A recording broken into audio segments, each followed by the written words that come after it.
বাংলাদেশে পরীক্ষা সংক্রান্ত একটা বিষয় আমার কাছে খুবই অমানবিক লাগে।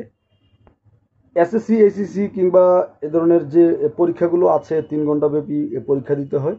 সেখানে অনেক সময় অনেক শিক্ষার্থী ব্যক্তিগত বিভিন্ন কারণে বা ইমার্জেন্সি কোনো প্রয়োজনে হয়তো দেরি করে কেন্দ্রে পৌঁছায়। এখানে তাদেরকে পরীক্ষা দিতে দেওয়া হয় না এবং কর্তৃপক্ষ থেকে বলা হয় আমাদের নিয়মে নেই এটি। তো এটা আমার কাছে খুবই অমানবিক লাগে। নিয়ম তৈরি করা হয় মানুষের কল্যাণের জন্য। তো সেই নিয়ম যদি মানুষের জন্য ক্ষতিকর হয়ে যায় সেটা খুবই অমানবিক ব্যাপার।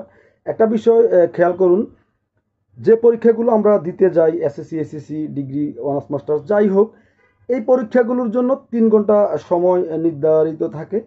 তা এখন কেউ যদি দেরি করে আসে, অবশ্যই ইমার্জেন্সি ক্রাইসিসের সময় যদি কেউ দেরি করে আসে তাহলে সে ১.৫ ঘন্টা টাইম পাবে। ১.৫ ঘন্টা সে যতটুকু পরীক্ষা দিতে পারে সে ততটুকু নাম্বার পাবে।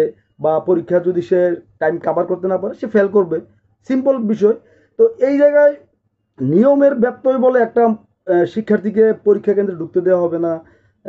এই যে ব্যাপারগুলো আছে এটা খুবই অমানবিক একটা ব্যাপার। আজকে যেটা ঘটেছে, আমি স্ক্রিনে যে মেয়ের ছবিটা দিয়ে রেখেছি তার মা স্ট্রোক করেছে এই জন্য সে আসতে পারেনি। এবং ১.৫ ঘন্টা দেরি হয়, তো ১.৫ ঘন্টা, বাকি ১.৫ ঘন্টা সে পরীক্ষা দিবে। এখানে তাকে ঢুকতে না দেওয়ার কারণ কি? নিয়মটা করা হয় মানুষের জন্য এবং এটা তো এরকম না যে সব শিক্ষার্থী মিলে ২ ঘন্টা ১.৫ ঘন্টা পরে এসেছে। তো এই যে ব্যাপারগুলো আছে এই নিয়মগুলোতে আমাদের শিথিলতা, আমাদের মানবিকতা প্রদর্শন করা জরুরি। জীবনের চেয়ে পরীক্ষা অন্যান্য কোনো কিছু বড় নয়।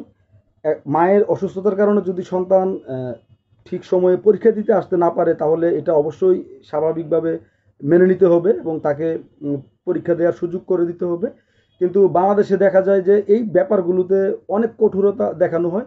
বিষয়টা ওইরকম যে আমরা একজন চোরকে আমরা সাধারণ একজন চোরকে ধরতে পারলে আমরা মেরে ফেলি, কিন্তু আমাদের বড় বড় দুর্নীতিবাজ খুনি ব্যক্তিরা পালিয়ে যায়, আরামসে ঘুরে বেড়ায়, তাদেরকে আমরা শনাক্ত করতে পারি না।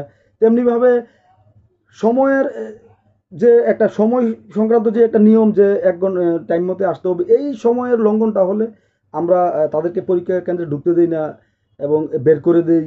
এই যে একটা অমানবিক ব্যাপার, এগুলোতে আসলে আমাদের মানবিকতা প্রদর্শন করা জরুরি।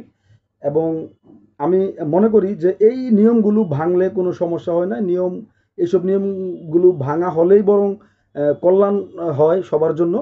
এটা কর্তৃপক্ষ অবশ্যই নজরে রাখবে এবং আজকের যে ঘটনাটা হয়েছে যে শিক্ষার্থী তার মায়ের অসুস্থতার জন্য টাইম মতে আসতে পারেনি, তাকে পরীক্ষার দেওয়ার সুযোগ দেওয়া হবে আগের আজকের পরীক্ষাটা সহ। আমি সেই প্রত্যাশা রাখছি।